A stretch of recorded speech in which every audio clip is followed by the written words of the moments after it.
Okay, we're working on making a video on how to make a scatter plot and plot a line of best fit. So start with a new document and let's add a list and spreadsheet page. As we add a list and spreadsheet page, we're going to start. I'm going to call this X list, and I'm going to call this one Y list. You can call it whatever you want to. I'm going to put in some random data like 6 and 8 and 12, and let's just start with easy numbers like that. And then for my Y list, let's do 23 and 48 and 83. So there's my data. Now I'm going to move over a couple of cells, and I'm going to have it do my line of best fit. So I'm going to go into Menu, Statistics, and choose Stat Calculations, and the one that I will want will be Linear Regression, MX plus B. And it's going to ask me what to do, how to define the X list and the Y list. So I'm going to use X list, and I'm going to use Y list, just like I set them up.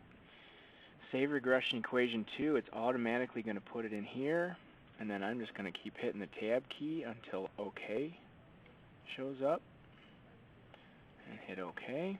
And there's my regression equation. Looks like I didn't have to go over quite as far as I did, but there's my regression equation. It's already set up. And if I insert a new page now, I'm going to insert a graphs page. So I'm going to do Control plus Page and add a graphs page. And once it's in, notice the F2 is what's highlighted, because F1 already has that regression equation stored. So if I hit Enter right now, it's going to graph that regression equation. But where's the data? So in order to get it to show the data, I needed to do a real quick scatter plot with the data that I put in. So I'm going to do Menu, and I want to change the graph type to be a scatter plot. And what it'll do is it'll ask me then, okay, well, what points should it use? So here's a good place for me to use my variable button. And in my variable button, I can choose X list. And then I'll tab my way down and do variable button again. Whoops, that's not what I wanted. Sorry, so I'm going to choose, I can either retype the X list, or I can choose my variable button and down arrow until I get to the one that I want. And then to get to the Y's, I'll do my variable button, and I'll go down to Y list, and I'll hit Enter. And then what happened is the data's now in here, but I can't see it. So I'm going to do a real quick menu and tell it to do a window zoom, and let's zoom it for the data. And notice there's my dots. They're now on the screen. Now I can't really see the x-axis and the y-axis because it looks like my y's are coming up here to 89 and my x's are coming to a pretty good sized number down here, so it's hard to see. So I'm going to change my window to make it a little bit easier for me to see, and go window zoom, and let's do this real quick. Let's make the x-min be -5, and let's make the y-min also be -5. I just like to see the axes when I graph this thing. So there you go, there's my stuff. So I now have my regression equation, I now have my points plotted. Now what happens if I want to try to find a point on here? What if I want to try to use that line to do something?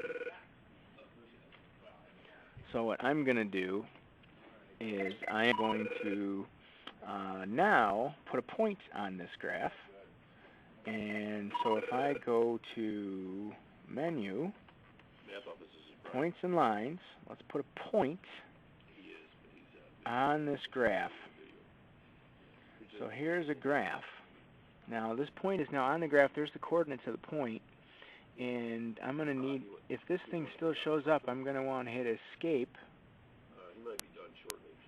I'm going to grab this point. I'm going to grab this point by doing a little Control, close the hand. I'm going to move it over here. Now this is what's kind of cool. So if I highlight that point, if there's not enough decimal places showing, I can highlight the point, or actually I can mouse over the point and then hit the plus key, and what it should do is it should add more decimal places. Now my problem is I don't have enough buttons on my calculator, but if I don't have enough decimal places showing, what I do is I mouse over, I hit enter, and then I hit the plus key, and it should give me more decimal places. It's not right now, but that's what it should be doing. As I move this thing, notice that the point moves. And if I wanted to move this, let's say that I wanted to go know when x was 3, what's the y coordinate? Watch the dot. Move the dot for me. I moved it all the way down here. If I wanted to change the y coordinate and say what happens when y is 10, it'll move the dot and it'll give me the new x coordinate. So this point on is a pretty cool thing. Now if that's not good enough, I can also, let's say that you wanted to know when y is 10, I'd like to see a line across my graph like we used to do on the 84. Well, this is still in a scatter plot. So, oh no, where's the rest of my stuff? Well, change that graph back to a function graph. And now let's do f2 of x is equal to 10. And there's that line you were talking about. And now you could do an intersection by doing menu, analyze graph, intersection. And it could show you where your intersection point is if you wanted to. Otherwise, I really like using this point to say, hey, you know what, if x is 9, what's the y coordinate? And there it is.